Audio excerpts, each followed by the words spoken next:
not just a day of remembrance, it is a call to action. Rough and windy roads, notwithstanding, Vice President Shettima optimistic of a glorious future of democracy in Nigeria. I charge us to collaborate with the presidents of the various states in Nigeria and other stakeholders to critically address this harmful practice. First Lady haps a need for Nigeria to deliver on its promise of ending female genital mutilation by 2030. Let them do the calculation at the central bank. All you need is the dollar that you want to pay to the students. Non-payment of entitlements of foreign students. House of Representatives steps in. Hello and welcome to the Network News on NTA. I am Elizabeth Omori. And tonight our busy businessman Benny Adams will bring us some business reports. Endeavor to follow us live on our website nta.ng/live, NTA News Now on X, as well as other social handles displayed on the screen. Now, here's the news. Our democratic experience, despite the highs and lows, has been enduring, and we must engage the young and competent in succession plan to ensure a glorious future. These were the words of Vice President Kashim Shettima at a public lecture in Abuja, commemorating Nigeria's silver jubilee of uninterrupted democratic dispensation. Abdusalam Jibril reports.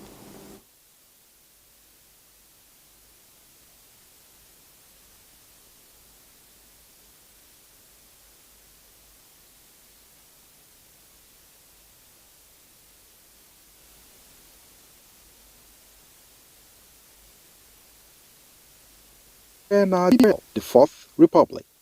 It has been 25 years since then, with the country witnessing 5 democratically elected presidents and the handover of power to an opposition government, which, to analysts, is an uncommon feature on the African continent. The crucial role President Bola Tinubu played in the country's democratic journey formed part of Vice President Kashim Shettima's message. He notes the process has not been without challenges. As we celebrate our past, we must also look to the future with a clear and determined vision. Today is not just a day of remembrance, it is a call to action. We must engage the young and competent, the patriotic and innovative to join us in crafting a succession plan that secures the future we desire. As a nation, our resolve has been challenged many times, but through shared faith and unity, we have continued to march on, and we will continue to march on. Democracy can continue to endure only when the people think it is desirable and thus worth keeping and defending. With the theme 25 years of enduring democracy, prospects for the future, key players and political watchers hope that the recommendations here will be adopted towards ensuring lasting democratic governance in Nigeria. In Abuja, Abdusalam Jibril, NTA News. We do apologize for the loss of audio at the beginning of that report. Meanwhile, for Nigeria's democracy to thrive, both leaders and the led must be upright in their actions. This was the view of stakeholders at the 2024 Democracy Day lecture, organized by the National Institute for Legislative and Democratic Studies. Muhammad Rabiu Ali reports. An in-depth discussion among experts reflecting on Nigeria's journey to democracy and the state of the nation. Speakers dwelt on 25 years of unbroken democracy within the theme of the lecture, Democracy, a Renewed Hope Agenda, the Reforms and Matters Arising.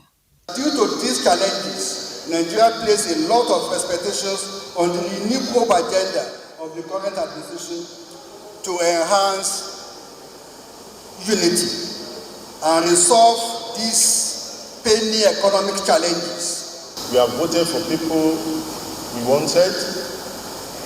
Sitting presidents have lost elections and they have accepted it. I think we have done well as a nation. Others stress the need for government at all levels to improve the well-being of the citizenry with special attention to the next generation. You should hear these words because they are what his vision, policies, and programs are all about. You should hear these words because while he thinks of the future without a shrinking economy that provides no opportunity for young Nigerians to develop their full potential. We reaffirm our commitment to deepening our democracy, enhancing the welfare of our citizens, and creating a more just and equitable society for all Nigerians. As Nigeria is looking forward to sustainable democracy as enjoyed by developed nations, it is a consensus belief that justice and fairness must be the watchword to achieve the set goal. In Abuja, Muhammad Rabiu Ali, NTA News. And President Bola Tinubu will address the nation in a broadcast on the occasion of Democracy Day at 7 a.m. on Wednesday, June 12, 2024. Television, radio, and other electronic media outlets are enjoined to plug into the network services of the Nigerian Television Authority, NTA, and the Federal Radio Corporation of Nigeria, FRCN, for the broadcast. Now, President Bola Tinubu commends the Indonesian business conglomerate, the Tolaram Group, for believing in Nigeria and having absolute faith in her economy. Tolaram, which partnered Nigeria to build the Lekki Free Trade Zone and the country's first deep-sea port, has acquired Diageo's 58.02% shareholding in Guinness Nigeria PLC. According to an announcement at the Nigerian Exchange on Tuesday, Tolaram will also enter into long-term license and royalty agreements for the continued production of the Guinness products and its locally manufactured Diageo's ready-to-drink and mainstream brands. President Bola Tinubu says Tolaram, by acquiring Diageo's shares in Guinness, has shown that it has a long-term view of doing business in Nigeria and has demonstrated strong faith and confidence in Nigeria's economy in the last 50 years. The president assures investors and Nigerian businesses that his government will continue to make the operating environment more conducive and transparent. He says the multi-pronged reforms and interventions being implemented on the economic and financial fronts will deliver sustained growth and enduring profitability for investors. To security, President Bola Tinubu condemns the recent spate of attacks against citizens in Dutsima and Kankara local government areas of Katsina State. While describing the latest attacks as gruesome, President Tinubu in a statement emphasizes that more will be done to secure citizens and completely degrade terrorists and other harbingers of death and sorrow in any part of the country. President Tinubu directs security agencies to go after the assailants and ensure that they are brought to justice. The president condoles with families of the deceased, government and people of Katsina State, and prays for the repose of the souls of the departed. In other news, the House of Representatives is assuring overseas students under the federal government bilateral education agreement scholarship that all lingering issues relating to prolonged non-payment of their entitlements will be addressed before the commencement of next academic session. At a public hearing with stakeholders on the plight of students under the agreement, House Committee on University Education calls for immediate action on the matter. National Assembly correspondent Mohammed Rabiu Ali reports. The meeting came as a result of a motion moved during a recent plenary by a member representing Roni, Enkwashi, Buiwa, and Kazore Federal Constituency following a complaint by students over non-payment of their stipends. This investigative hearing seeks, among other things, to provide accurate information on the reasons for prolonged non-payment of the stipends since 2023. Why can't you base your submission on the exchange rate, that is on the dollar?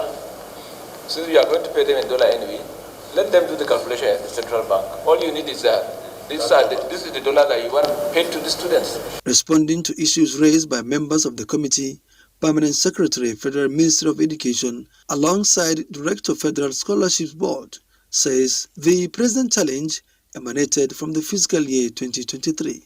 They explained that a total sum of 4,535,820,707 naira was appropriated in the budget.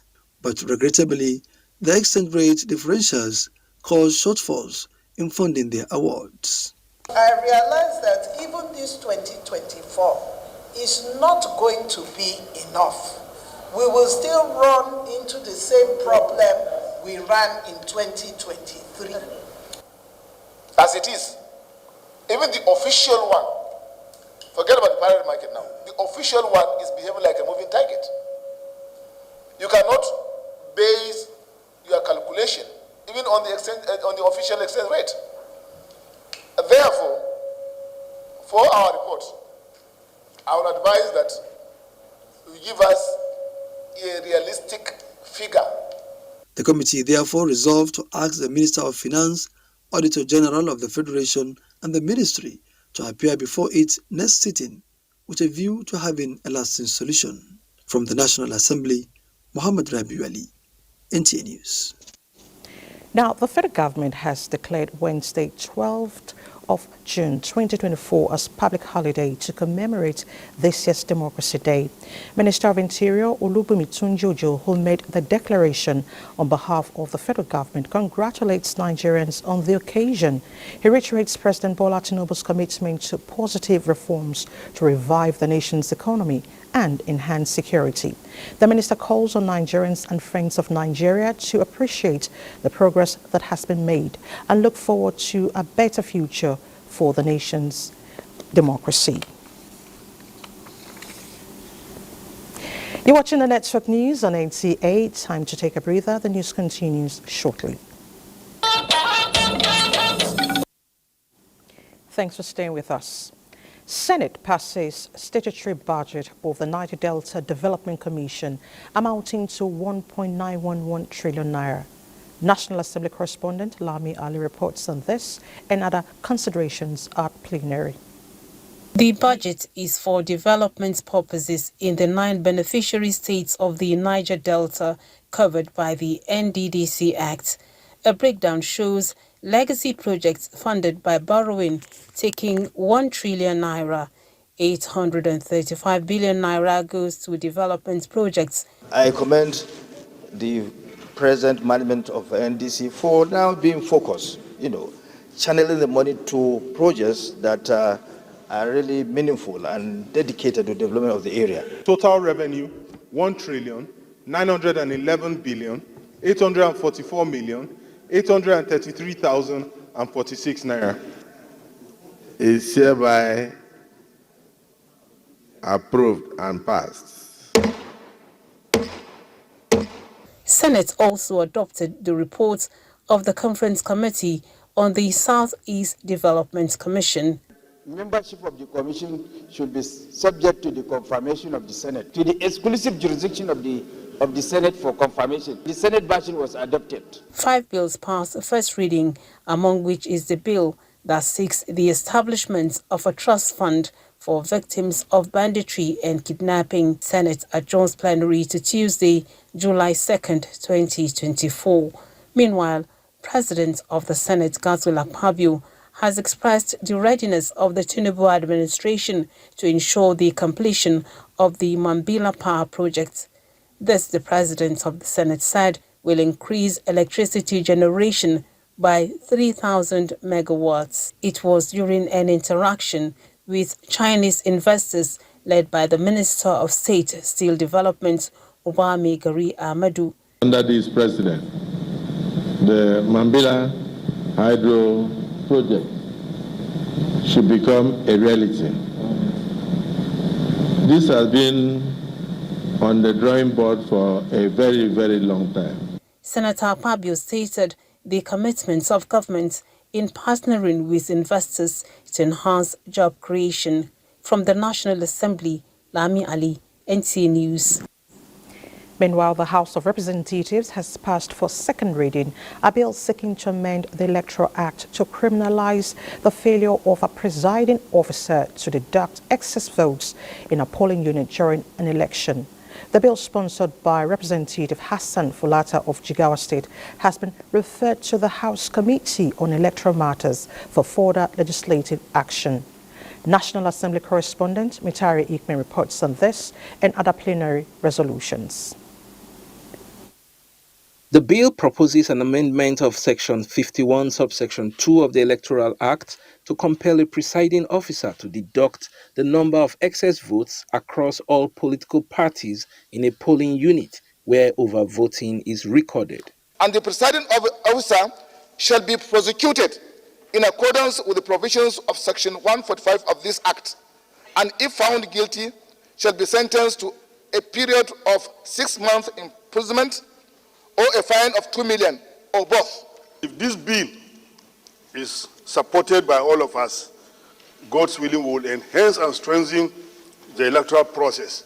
Other lawmakers want further fine-tuning of the bill. There is something we still need to look at, to tweak a little bit for us to get it right, because somebody can still commit this crime of overvoting, and by the amendment we are making, he will still be declared the winner, depending on the margin. Several other bills passed second reading at Tuesday's plenary. They include the Northwest Development Commission Establishment Bill, the Trade Disputes Essentials Services Repeal and Reenactment Bill, and the National Safety Regulation Board Establishment Bill. About the devastations, the dislocations, and the distortions that is taking place in the Northwest. Motions of urgent public importance were also adopted. This motion seeks to urge the House to urge the federal government to ensure that international oil companies clean up the Niger Delta region before divesting from the country. The House therefore resolved to urge the leadership of the National Assembly to intervene and ensure that the remaining members elect of the Plateau House Assembly are sworn in for the purpose of equity, fairness, and justice. The House has adjourned plenary to 2nd of July 2024. From the National Assembly, Mitaire Ikben, NTA News. Let's shift attention to women affairs. Nigeria has a major role to play in delivering the global promise to end female genital mutilation by 2030. Towards this end, strategic efforts must be intensified, starting with proper enforcement of the Child Rights Act 2003 in the country. Nigeria's First Lady Oluremi Tinubu stated this at the opening ceremony of the annual technical consultation on ending female genital mutilation, jointly organized by UNFPA and UNICEF in Nigeria. State House correspondent Adeni Itaiwo reports. Soulful tune, Sumba mode, all with a clear message that female genital mutilation is no longer an option. I wish I can wear my pains like I would wear a dress. I wish I was addressed by my shame like my name. I wish like perfume. And in a voice that carried so loud, Afsat in this rendition not only conveyed the pain and ordeals of victims, but also reminded the audience gathered in the room for the annual technical consultation on ending FGM that Nigeria bears a huge burden of the scourge globally. The goal of this technical consultation, attended by participants from 21 African countries, including Nigeria, is to reappraise ongoing efforts and share knowledge towards ending the practice by 2030. And this, Nigeria's First Lady Oluremi Tinubu says, must start with strengthening legal frameworks and intensifying advocacy.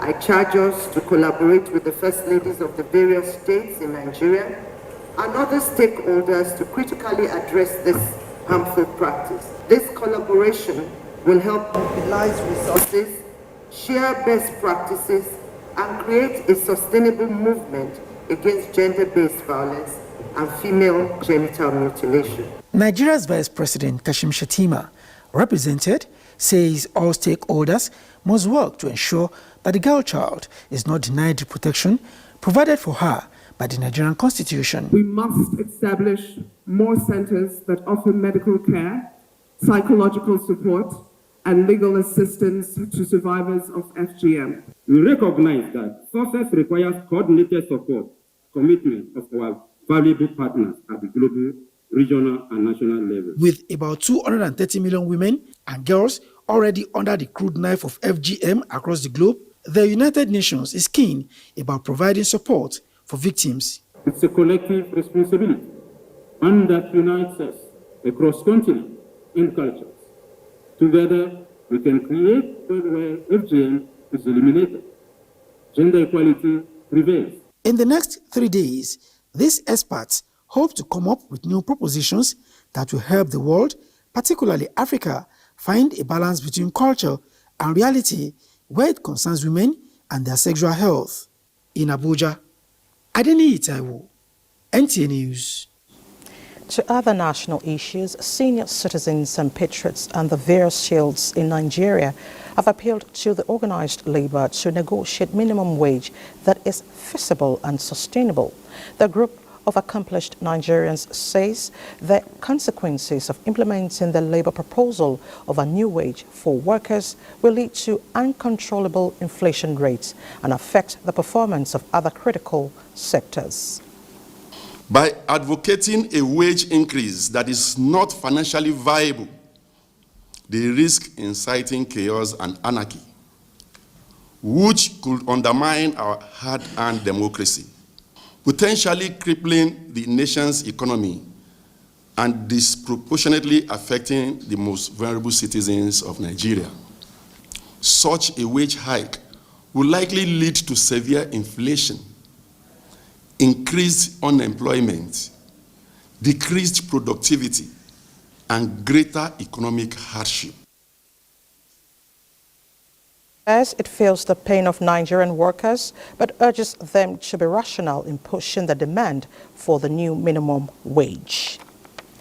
To agri-mechanization, the Jigawa State Challenge for Agricultural Mechanization is being addressed as investors troop into the state to transform the sector for more production. The recent is the Golden Wish Agrotech Limited, the Chinese biggest agricultural company, which finalized talks with the Jigawa State government on a new approach to farming and the establishment of agro-processing plants in the state. Cultural mechanization has been the dream of the present administration in Jigawa State as captured in its 12-point development agenda. Since the inauguration of this government, Governor Umar Namadi has been toiling to draw national and international attention to agriculture and the huge economic potential that lies in the sector. Those struggles from all indications are coming to fruition, with the trooping in of foreign and local investors indicating interest in investing in the agricultural sector.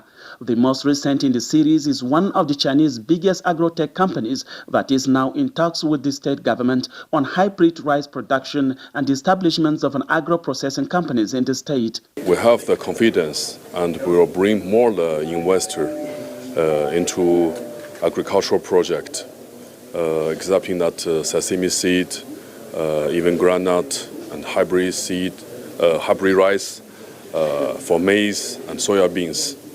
So a lot of the benefit will bring for the local people. We have one of the best out-grower scheme in Nigeria. Our out-grower scheme is fantastic because the government will intervene and encourage the farmers to ensure that the farmers and the investor is protected. So our out-grower scheme is quite good. I will put you with a cluster of farmers. You will give them the seed you want them to do, tell them the best practices. At the end of it, you will uptake the production. This is in line with the determination of the Jigawa State government to generate 40% of the revenue the state is receiving from the federal allocation from the agricultural sector and local taxes, among others, before the expiration of his first tenure in office. From Dutse, Muhammad Musa Askira, NTA News. From agriculture, we now move to infrastructure development. The Federal Capital Territory Administration has moved its train of project inauguration to the area councils. Aisha Ubali reports that FCT Minister Nyesom Wike has inaugurated a 3.2 kilometers road in Kwali Area Council, with presidential approval that it should be named after famous FCT indigene Ladi Kwali. Coordinator, Satellite Towns Development Department, Abdelkader Zulkiflu, says the 3.2-kilometer road linking a bridge was first awarded in 2013, re-awarded in 2023, and completed at the cost of 1.6 billion naira. The new road will significantly improve access to various parts of the area council, linking Kwali town with already developed new layout. Kwali Area Council Chairman Daladi Chia says the people of Kwali are elated that the transformation going on in the city is cascading to the area council. Since Obasanjo, that road has been abandoned. We have lost hope. But the people of that area council, that road between Kwali and Kuje, we have regained hope for giving this road for another new phase. While the FCT minister, in his remarks, says the road named after Ladi Kwali is a gesture aimed at immortalizing indigenes who have contributed to the development of the territory. This is not the only road we are doing in Kwali. Your chairman has announced the one that we are going to flag off soon. There's another one that was going on in Kwali too. So in essence, in this year alone, Kwali will have not less than 3 roads. He, however, added that the inauguration is part of the promise made to FCT residents under the Renewed Hope agenda. In Abuja, Aisha Uba Ali, NTA News. To climate matters, the National Council on Climate Change is set for a new beginning under the administration of President Bola Tinubu as the newly appointed Director General and Chief Executive Officer Nkiruka Madueke formally assumes duty. Mrs. Madueke, who had previously served as Nigerian National Coordinator, Climate Parliament, an international multi-partisan network of legislators working worldwide to help resolve climate crisis and accelerate the transition of renewable energy, is expected to complement efforts at achieving Nigeria's green industrial vision, boost investor confidence, and unlock sustainable economic value through various climate finance instruments. During her inaugural meeting with the staff, she emphasized the significance of President Bola Tinubu's directives in pursuance of the nation's aspiration of green industrial development and climate action for sustainable growth and national prosperity. And transparency for us is to have open books in such a way that our donor funders will know what it is we're doing from start to finish. The Director General was also accompanied by the Senior Special Assistant to the President on Climate Finance and Stakeholder Engagement, Office of the President Ibrahim Abdullahi Sheleng, and the Senior Special Assistant to the President on Climate Technology and Operations, also in the Office of the Vice of the President Olamide Fabuji. We have a fantastic opportunity in Nigeria to lead this charge in terms of climate action, in line with the vision of the president. I think it's vitally important that the NCCC is seen as a very transparent organization to give confidence to financiers all across the globe to know that Nigeria is not just primed in terms of fighting climate change, but also being very transparent in utilizing donor funding. It's very important that all the CSOs and NGOs that will be interacting with also understand what the goal of Mr. President is. President Bola Tinubu congratulates former Chief Justice of Nigeria, Justice Muhammadu Lawal Uwais, on his birthday. In a statement, President Bola celebrates the eminent jurist who served the nation in many capacities, including chairman of the National Judicial Council. The president extols the courage, wisdom, and fine thread of brilliance which ran through the illustrious legal career of the elder statesman. He prays for many more years in good health for the celebrant. Time to take another break. More to come. You're still watching the network news on NTA. Now, to trade facilitation, the World Bank is examining port operations, inspection processes and impediments to trade facilitation with a view to identifying policy options to make the entire procedures seamless. Minister of Industry, Trade and Investment Doris Uzoka Anite, in her message during the visit of the team, says the initiative will create more friendly business environment which will translate to global competitiveness. Michael Olale brings us details. Improving Nigeria's ranking on the Ease of Doing Business Index informed the establishment of the Enhanced National Trade Facilitation Committee, and the mandate, as guided by the Ministry of Industry, Trade and Investment, is to reduce inspection and remove bottlenecks to trade. The Council advocates automation of port operations and processes, which I can confidently confirm that over 90% of our port operations and processes have been automated by now. The committee, alongside a team from the World Bank, were also at the Apapa command of the Nigeria Customs Service, where salient issues were raised. Inspection of these boxes. 12 o'clock? Why would it be 12 o'clock? Why can't they start earlier? They start 12 o'clock and they shut down 3 o'clock or 4 o'clock. It's when you facilitate trade. That is when we can actually talk about generating revenue. The Minister of Industry, Trade and Investment, who was represented, said understanding the processes will guide reforms. This is ever more important to small and medium-scale enterprises, where the NTFC helps create a more business-friendly environment for SMEs venturing into global markets. This translates to increased competitiveness, growth potential, and a more level playing field. For the World Bank team, this engagement is the starting point to ensuring that Nigeria takes full control of trade timeline. We do look at ways to support the government in terms of improving export competitiveness and domestic value addition, so that Nigeria can take full advantage of the regional trade agreements. Stakeholders are optimistic that implementation of various suggestions will assist the country to achieve harmonized, standardized, and simplified trading process. In Lagos, Michael Olaleye, NTA News. And for more on trade facilitation and money matters, let's join a busy businessman, Benny. Benny? Thank you, Elizabeth. The customs territory of Nigeria's special economic zones has facilitated imports of cargo worth 1.62 trillion naira between 2019 and 2023, thereby saving scarce foreign exchange.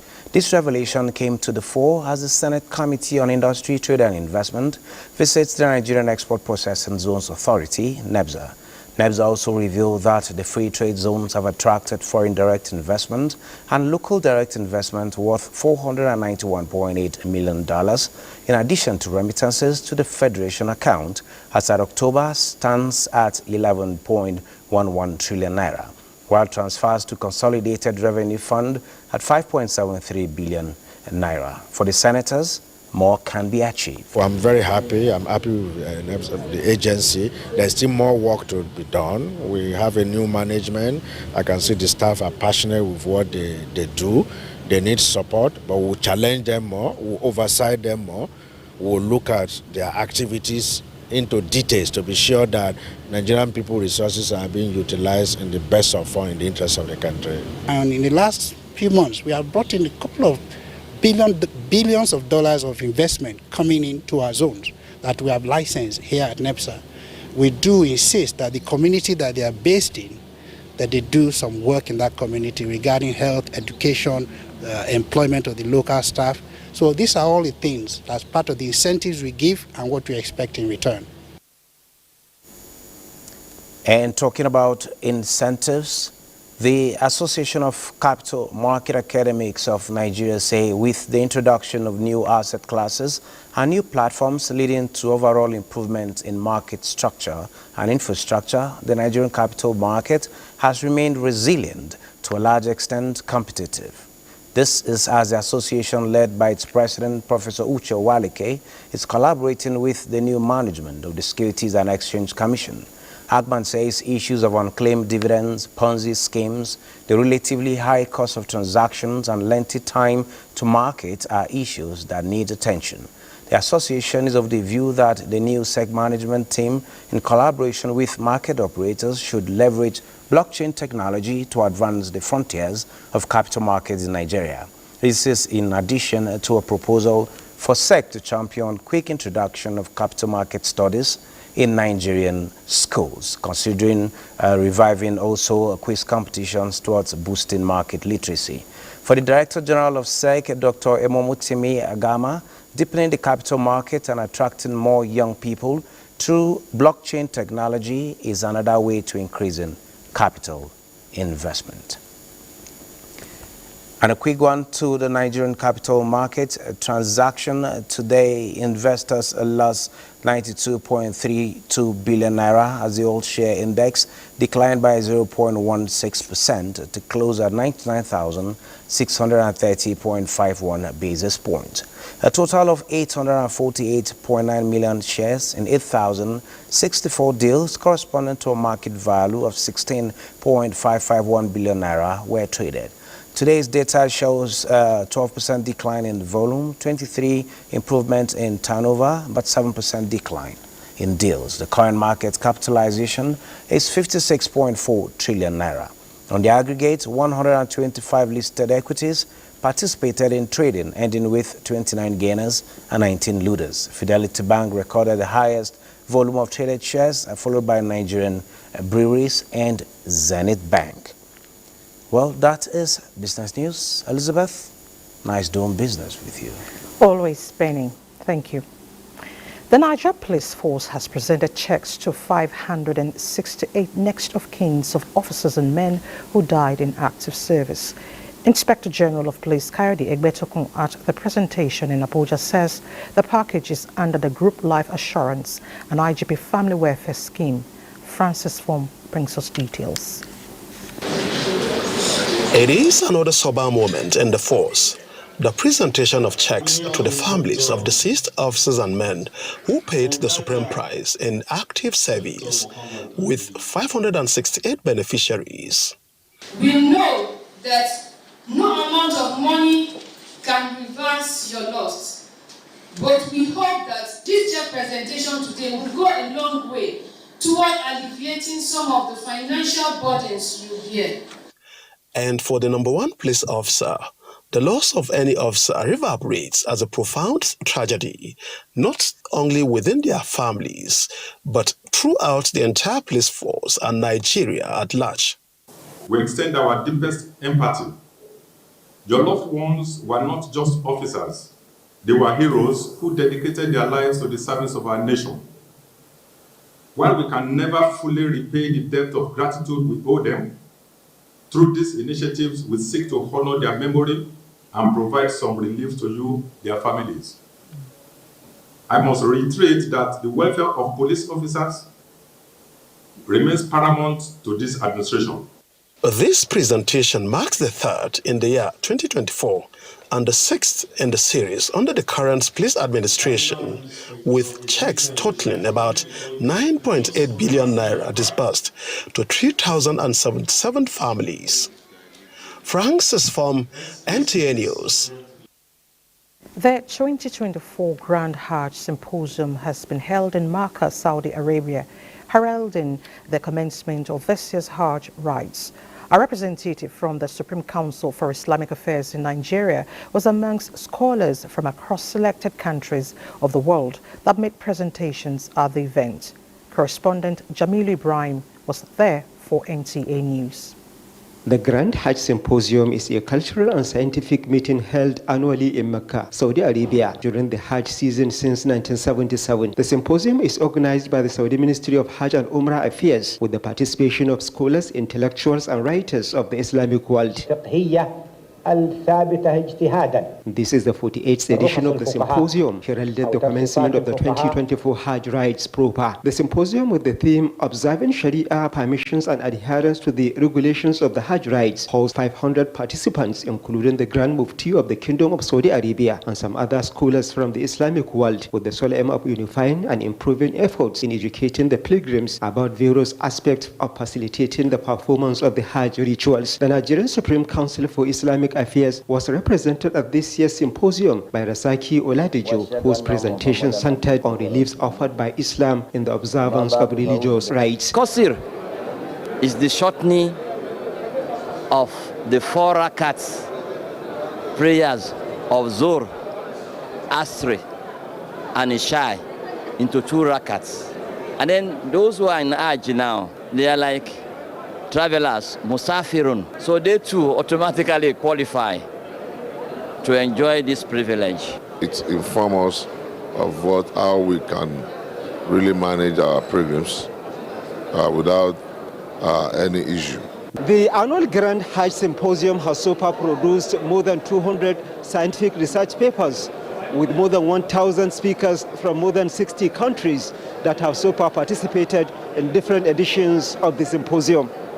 From Makachamba, venue of the symposium, Jamilu Ibrahim, NTA News. Our last break beckons and we shall take it. Nice to know you're still there. President Bola Tinubu extends his sincere condolences to His Excellency President Lazarus Chakwera and the people of Malawi over the passing of Vice President Solus Chilima and other officials in a plane crash. In a message by the Special Advisor to the President on Media and Publicity, President Tinubu commiserates with the families of the deceased over this deep, distressing incident which happened on Monday, June 10, 2024. The President assures the Malawian nation of Nigeria's support during this time of mourning and prays for the repose of the souls of the departed. Meanwhile, flag flown at half-mast as Malawi mourns the country's vice president. Comfort Fashion brings us details. The military plane carrying Vice President Chilima and 9 others lost contact approximately 10 minutes before its scheduled landing at Mzonzo due to bad weather and was eventually told to return to the capital, Lilongwe. The 51-year-old was reported to be on his way to represent the government at the burial of a former government minister, Ralph Kasambara, when the unfortunate incident occurred. Malawi's former First Lady, Shanil Zimbere, was also on board. And I am deeply saddened and sorry to inform you all that it has turned out to be a terrible tragedy. President Chakwera said Chilima was a good man, a devoted father and husband, a patriotic citizen who served his country with distinction and a formidable vice president. Chilima was first elected vice president in 2014. The charismatic yet stern-talking Chilima was a widely loved figure in Malawi, particularly among young people.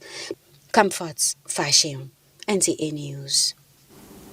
And as a mark of honor in line with Islamic rites, a special prayer was held to honor the late president of the National Council for Women's Societies.